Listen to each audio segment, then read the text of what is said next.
জীবনের কাছে জন্ম কি তবে প্রতারণাময়? জন্মভূমি মিয়ানমার থেকে জীবন নিয়ে কোনো রকমে পালিয়ে বাংলাদেশে আশ্রয় নেয়া রোহিঙ্গারা ৮ বছর পরও যখন নিজ দেশে ফিরতে পারছে না, জানে না আদৌ ফিরতে পারবে কি না, তখন রোহিঙ্গাদের মনের কোণে এ প্রশ্ন উকি দেয়া খুবই স্বাভাবিক।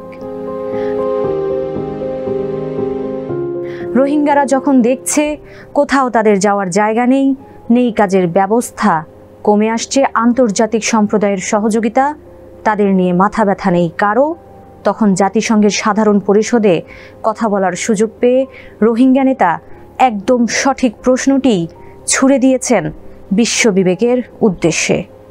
ন্যায় বিচার কোথায়?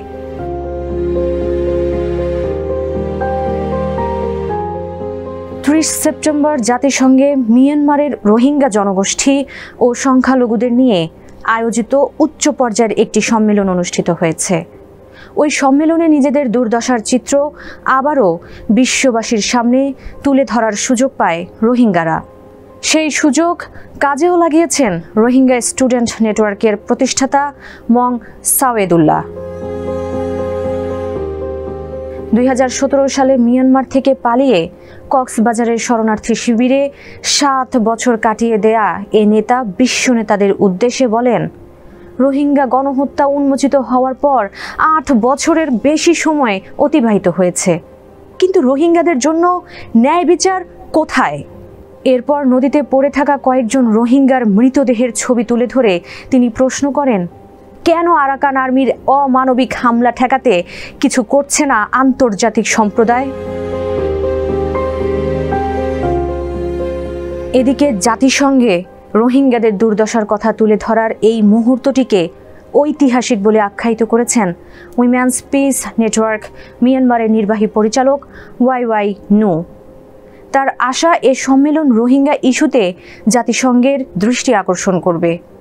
তবে তার মতে এ সম্মেলন তখনই সফল হবে যখন রাখাইনে রোহিঙ্গাদের এলাকায় বন্ধ হয়ে যাওয়া ত্রাণ সহায়তা পুনরায় চালু হবে।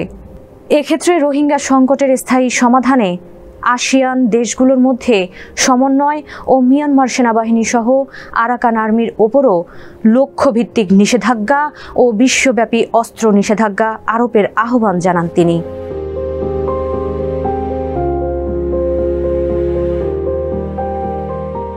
মিয়ানমার সেনাবাহিনীর জাতিগত নিধন থেকে বাঁচতে কোনো রকমে পালিয়ে বাংলাদেশে আশ্রয় নেয় 10 লাখের বেশি রোহিঙ্গা। সেই সংখ্যা বাড়ছে প্রতিদিনই। এর মধ্যে গত 18 মাসে নতুন করে বাংলাদেশে এসেছে আরও 1.5 লাখ রোহিঙ্গা। অথচ এর বিপরীতে রোহিঙ্গাদের জন্য আন্তর্জাতিক সহায়তা হ্রাস পেয়েছে।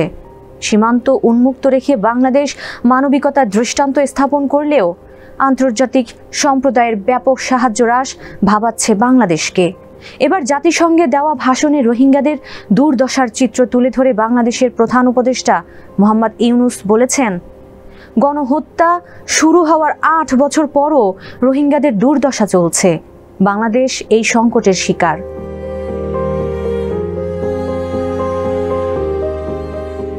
দীর্ঘ সময় ধরে মিয়ানমার থেকে বিতাড়িত হওয়া রোহিঙ্গাদের আশ্রয় দেওয়ায় বাংলাদেশ ও থাইল্যান্ডকে ধন্যবাদ জানিয়েছেন যুক্তরাষ্ট্রের দূত চার্লস হার্ডার।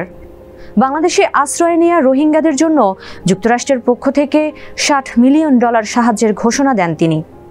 তবে এক্ষেত্রে শর্ত দেন, বাংলাদেশ যেন রোহিঙ্গাদের কাজ করার সুযোগ করে দেয়। শুধু তাই নয়, ভবিষ্যৎ সংকট মোকাবেলায় সতর্কও করেন তিনি। বলেন, শরণার্থী তহবিল বহন করা আমেরিকার একার দায়িত্ব নয়। এখন সময় এসেছে অন্য দেশগুলোকেও টেকসই সমাধান খুঁজে বের করার। জাতিসংঘে রোহিঙ্গাদের সমস্যা নিয়ে যুক্তরাষ্ট্র ছাড়াও বক্তব্য রেখেছে প্রায় 50টি দেশ। তবে নির্দিষ্ট সহায়তার ঘোষণা এসেছে কেবল যুক্তরাজ্য থেকে। তাদের সহায়তার পরিমাণ $36 মিলিয়ন।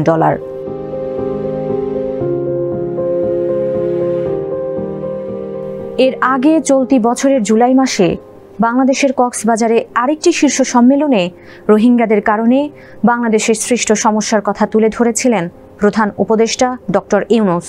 সে সময় তিনি বলেন, বাংলাদেশকে বিশাল আর্থিক, সামাজিক ও পরিবেশগত ক্ষতির ভার বহন করতে হচ্ছে। সাহায্য কমে যাওয়ায় একমাত্র শান্তিপূর্ণ সমাধান হলো তাদের ফেরত পাঠানো। তাছাড়া রোহিঙ্গারা নিজেরাও দেশে ফিরতে চায়।